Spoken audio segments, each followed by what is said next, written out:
My name is Manuel Hene, your relationship chef. Welcome to the Relationship Kitchen, where we serve sumptuous and delicious relationship meals that will help propel your relationship to where you want your relationship to get to. I hope you get served at the end of this video. Before we delve into today's presentation, shall we pray?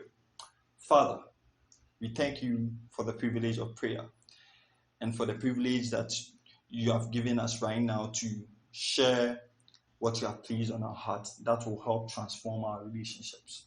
We pray that you make our hearts fertile grounds for it, and that you give us the willpower to understand and to practice whatever we learn. In Jesus' name, amen. So friends, the title for today's presentation is The 10 Recipes of Healthy Relationships. The 10 Recipes of Healthy Relationships. Have you ever glanced through a cookbook before? In a cookbook, we have the outcome, the final product of a meal and the recipe. The final product of a meal and the recipe. Now, the recipe stands for the instructions that one has to follow in order to get to that final product. So, in other words, the recipe is like the commandments that the person preparing the food should follow, should adhere to in order to prepare the meal that is seen in the cookbook. The problem is that some people concentrate more on the finished good that is in the image they are seeing than concentrating on what will get them to the finished good. In today's presentation, we'll be dealing with what is going to get you that finished good that we are all picturing in our minds. This is going to be an interesting, and you should stay tuned. If you are watching alone, go and invite some of your friends, your family members, and let's prepare this meal together. So friends, I took a look at the Bible to get things in perspective. As you all know, that is where most of the answers to our thought-provoking questions can be found. And whilst taking a look at the Bible, I chanced on Exodus chapter 20, the 10 commandments that God gave to humanity. It applies to every country. The 10 commandments are just there. And I tried to massage it and skew it to relationships to form a set of rules that will help us get to a stable and successful relationship. And I think we are going to achieve that if we adhere. You see, the 10 commandments is divided into 4 parts. The first 4 that deals with our relationship with God, and the remaining 6 that deals with our relationship with ourselves. We are going to be treating it in the context of relationship. So it's like the recipe that is going to get us to a successful relationship. So without much ado, let's get into the commandments. Commandment number 1.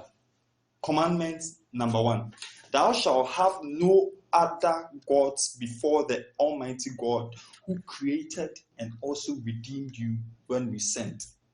I repeat it again. Thou shalt have no other gods before the Almighty God, who created and redeemed us when we fell into sin. This command also applies in relationships. God should be first in a relationship. That is what we talked about in the previous presentation. God must and should be put in the first position, in the first place of your relationship. In your singleness, God should be first. When you are together, God should be first. If you want the relationship to be sustained, God should be first. This commandment is very, very, very important. And if you want to know more about this particular commandment, I will urge you to go back to our previous post, our previous presentation, and take a look at it. You'll get the explanations you want with regards to this particular commandment. Commandment number 2. Thou shalt not idolize your partner. Thou shalt not idolize your partner. You see, many people are in the habit of idolizing their partner. Their partners have become their God. So when the partner says do this, they do it. Do this, they do it. Do it, they do it. Even if it is detrimental to their health and their well-being and the well-being of their family and their friends. So you have your school fees. You need to pay so that you can continue with your education. Your partner says, oh, I need that money for something, and you decide to give the money to your partner at the expense of yourself and your education. You have idolized your partner. Thou shalt not do that. Thou shalt not idolize. This is a very, very big sin before God, because it's like you putting your partner in God's place. Whatever your partner says, his or her wishes, you do at the expense of the commands and the wishes of God. And you know that if you put your partner at the first place and you idolize your partner, you will only end up in a tough spot. So thou shalt not idolize your partner. Commandment number 3, thou shalt not take the name of God in vain. Now someone may be asking, how can we take the name of God in vain in a relationship context? You see, we bear God's name as Christians. The fact that you're a Christian means that you bear God's name on you. And therefore, you have to live your life in accordance to the will of God. Because any deviation from that will defame the name of God. And the Bible says that he will not hold him guiltless, the one who defames his name. So your relationship must praise the name of God. A lot of Christians are in relationships and the things they are doing do not please God. They are defaming the name of God.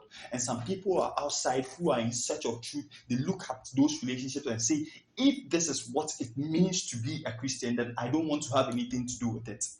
Thou shalt not take the name of the Lord thy God in vain in your relationship. So everything you do, everything you say, wherever you go, must be in accordance to the will of God your Father.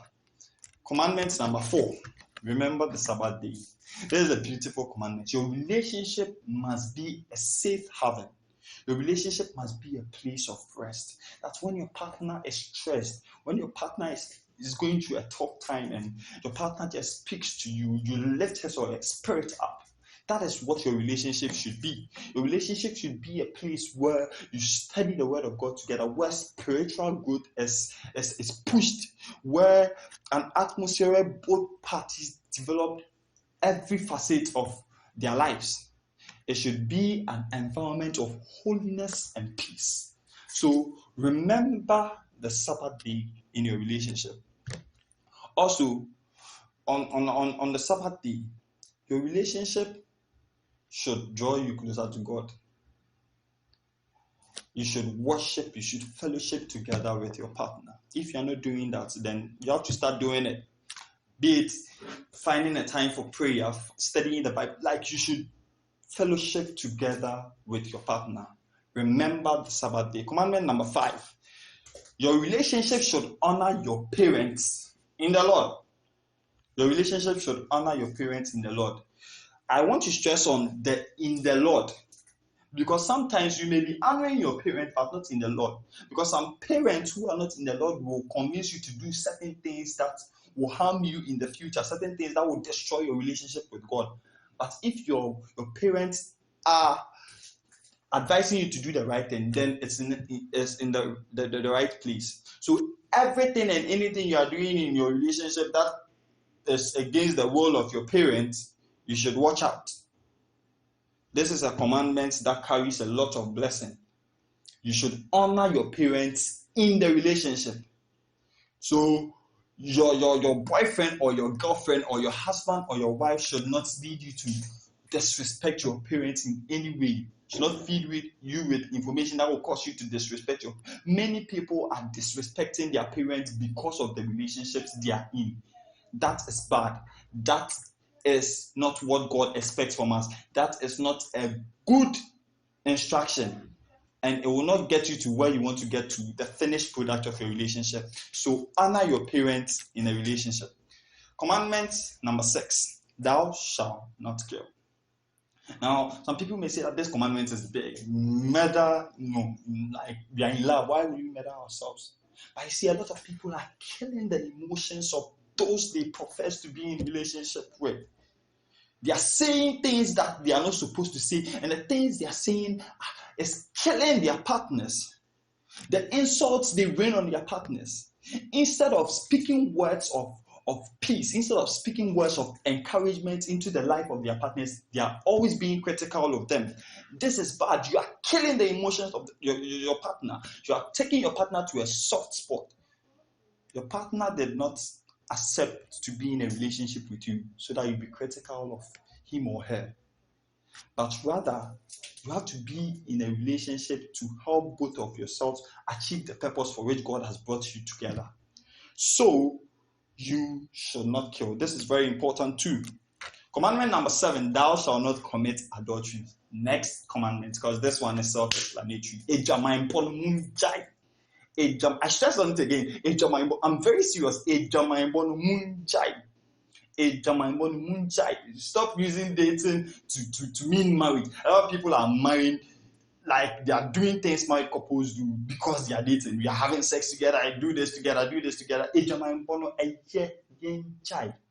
It's high time we stop, because it comes with its own problems. The STIs, the unexpected pregnancy. Until you get there, you think that, oh, it's fun. But when you get there, you realize that I have made some silly choices for some few minutes of pleasure. Commandment number 8, thou shalt not steal. Thou shalt not steal affection. Thou shalt not steal words of encouragement. Thou shalt not steal love from your partner. Don't steal it. It belongs to your partner. You decided to be in a relationship with him or her. No one forced you. And thereby, you give her the time that she deserves. You give him the time that he deserves. And maybe I'm busy. I'm going out with my friends. I'm doing this at the expense of your partner. I'm not saying that don't have friends. I'm not saying that don't go out with your friends. I'm just saying that at the expense of your partner, no. And I'm not endorsing those who are possessive. They want you around all the time and all. No. I'm just saying that there are certain basic things you should not steal from your partner, or else you not get the finished product that you expect. Commandment number 9, thou shalt not bear false witness. Some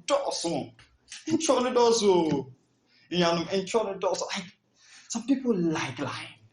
And if it is not even a big deal, like lying has become a part of this generation. Everything they want to lie. So people cannot be trusted. So a lot of people are in relationships and they cannot trust their partners because they know that, oh, this person is a lie. This person will not tell me the truth. Stop lying and be trustworthy so that your partner will believe in you. Because if there is no trust in the relationship, then the relationship is going nowhere. There should be trust in the relationship. Thou shalt not bear false witness. And the final commandment number 10, don't be greedy. And what am I saying? The fact that you are in a relationship with someone does not mean that you not get attracted to other people. There's a saying that goes like, the beautiful are yet to be born. There are more beautiful people around. Maybe there are more there are nicer people than your partner around. Don't get greedy.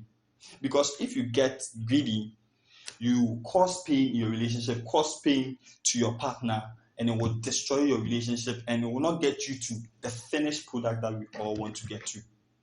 So don't be greedy. Make the choice and stick with your choice. Commitment is very, very important. Stay committed. Don't get greedy. This is also very, very important.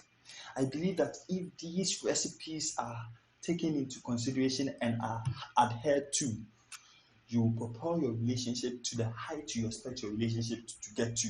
You get your relationship to the finished product that you want your relationship to be.